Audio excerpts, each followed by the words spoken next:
Oke, kita perkenalan dulu kali ya. Kenalkan, nama aku Ari, aku dari Bogor, dan aku adalah seorang Kensusei, atau nama lainnya adalah pemagang. Aku tinggal di Jepang udah 2 tahun, jadi ada sisa tinggal 1 tahun lagi di Jepang. Kalau aku sendiri sih kerja di bidang konstruksi pipa bangunan, atau dalam bahasa Jepangnya itu adalah Haikang. Oke, tentang perjalanan ke Jepang. Kalau ditanya gimana sih ceritanya aku bisa ke Jepang, itu tuh sebenarnya karena nggak sengaja. Kenapa aku bilang karena nggak sengaja? Jadi dulu nggak ceritanya itu aku dapat info dari BLK Kota Bogor, katanya ada informasi untuk pergi magang ke Jepang. Nah, aku mungkin sama seperti kalian yang baru aja fresh graduate. Saat itu aku baru setahun dari lulus SMA, sempat kerja juga di perusahaan Indonesia sekitar 6 bulan, 3 bulan, dan sama seperti teman-teman ya aku juga mengalami fase-fase di mana lagi menganggur, nggak ada pekerjaan, ngelamar ke sana sini. Dan pada saat itu ya informasi yang waktu itu aku dapat adalah tentang informasi pemagangan ke Jepang. Jadi waktu aku dapat informasinya, aku langsung ambil, aku langsung ikutin, dan aku langsung masuk. Singkat ceritanya sih gitu. Kenapa aku mau jadi Kensusei dan apa sih motivasinya? Ngomongin soal tujuan dan motivasi untuk magang ke Jepang itu sendiri, aku baru nemuin jawabannya setelah aku nyampe di Jepang. Jadi menurutku ketika kamu menjadi Kensusei, kamu bisa menjadi apapun yang kamu mau. Jadi bukan hanya ilmu dari pekerjaan yang kamu tekunin selama di Jepang, kamu juga bisa ngelakuin sesuatu yang lain kok. Misalnya kamu bisa memperdalam hobi mungkin.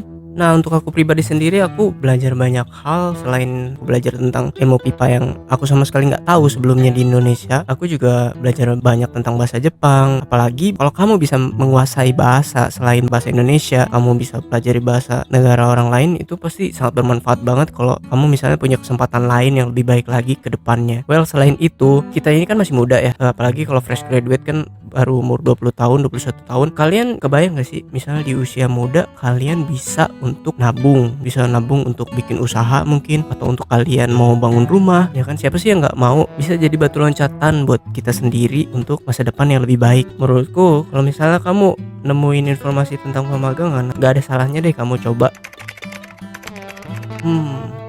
Berat, capek nggak? Capek, tapi ya dari semua capeknya yang aku rasain di Jepang, itu semua sepadan sih sama apa yang aku dapat. Ya kalau ngomongin gaji tentu saja besar, dan selain itu kamu bisa belajar untuk mandiri, kamu bisa belajar untuk manage uang, kamu bisa atur planning kamu ke depannya seperti apa, gimana-gimananya. Suka duka tinggal di Jepang. Suka duka tinggal di Jepang itu ya kalau dibilang banyak dukanya daripada sukanya, itu semua sih tergantung kepada kaliannya juga nantinya. Kalau yang aku rasain sih ya ada kalanya pas lagi seneng, kalau pas lagi sedih. Tapi kalau kamunya ngelakuinnya dengan ikhlas, kamunya juga bersemangat terus dalam melakukan program pemagangan ini, ya aku yakin kalian pasti bisa menjalani program magang 3 tahun.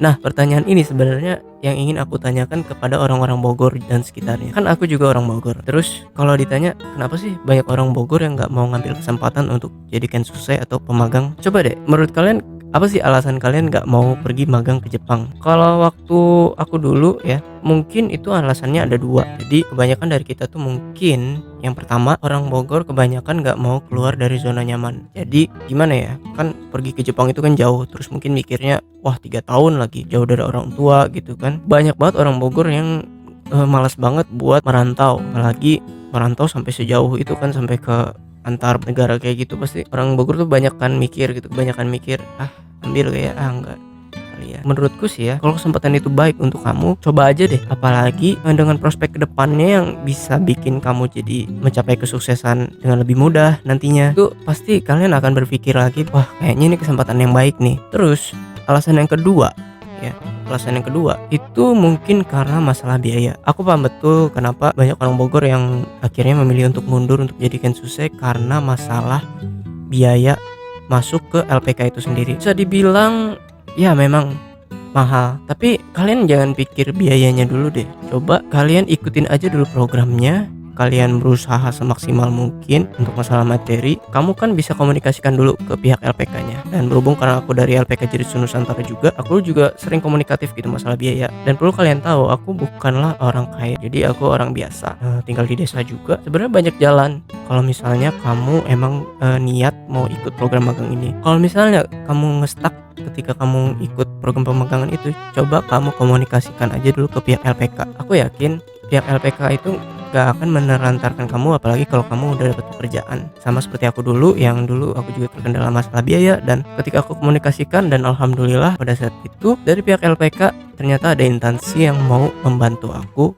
berangkat magang ke Jepang. Jadi coba kamu yakinin dulu kepada diri kamu sendiri, aku nih yakin bisa nggak sih untuk pergi magang ke Jepang. Coba pikirin prospek kedepannya kayak gimana, apa yang akan kamu dapat nantinya. Setelah itu coba deh kamu konsultasikan kepada orang tua. Kalau kamu misalnya udah dapat restu dari orang tua, itu udah jadi kesempatan yang baik untuk kamu ambil kesempatan ini. Mungkin itu aja sedikit motivasi singkat dari aku. Semoga bisa membuka wawasan buat kalian yang emang mau pergi magang ke Jepang juga. Semoga sukses dan aku tunggu di Jepang.